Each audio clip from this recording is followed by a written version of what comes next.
We're here today again with Tee Up Tuesdays with Kevin Kisslinger from Golf Tech. He's a PGA pro.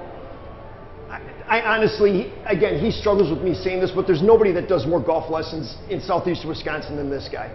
So again, cool kids work with this guy and cool kids work with us. So the combination is really quite spectacular. So we're going to talk today about slicing. I am not much of a golfer.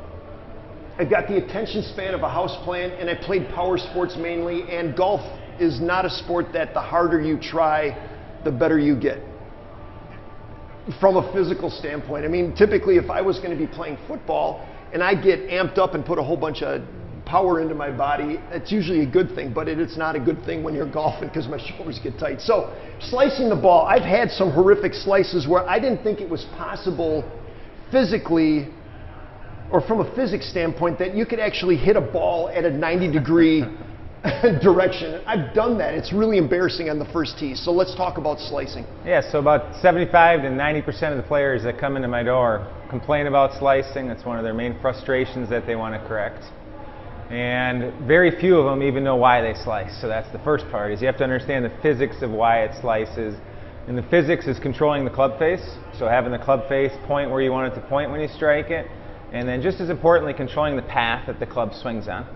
So everyone thinks it's only a club face here. So they keep trying to swing more and more left to correct it. But really the issue is that their path is already cutting across and swinging left.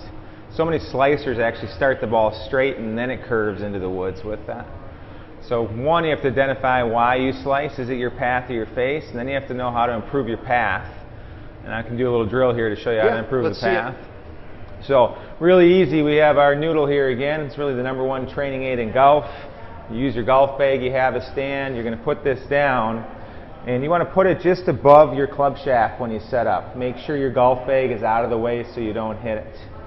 But most slicers, when they come back, they take the club back, and they would come above this noodle or they would hit this noodle on the way down.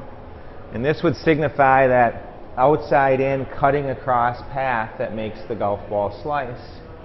So what this noodle can do is, as you set up, it will force your club and your hands to come more in and around your body, and then as you practice, it'll help your club and your hands come in and from the inside of the golf ball. And what really we're looking at is if you can make a very good rotation on the backswing, if you can create enough hand depth on the backswing, it will be easier to swing the golf club on a good plane coming down. So 2 cues again with this. Club and hands under the noodle, and then I want you to stretch your hands back behind your body. Get your hands behind your right shoulder and over your heels at the top of the swing. And then on the way down, swing underneath this noodle. It'll feel like you're swinging out to the right. You can practice that without a golf ball first. Once you're good at it, introduce the golf ball. And as long as you keep your face relatively square when you're striking it, you'll actually see your slice turn the other way into a draw or a hook. Awesome tip. And we've got, click below, and I'm going to have a movement that you can do to enhance your hip mobility and shoulder stability and rotation in your thoracic cavity. There's a lot of complexity to the movements that we do. They're not going to be solved with one thing, but I'm going to give you a tip if you click below, and we'll show you a tall half kneeling rotational stretch and stabilizer that will help complement what Kevin just gave you.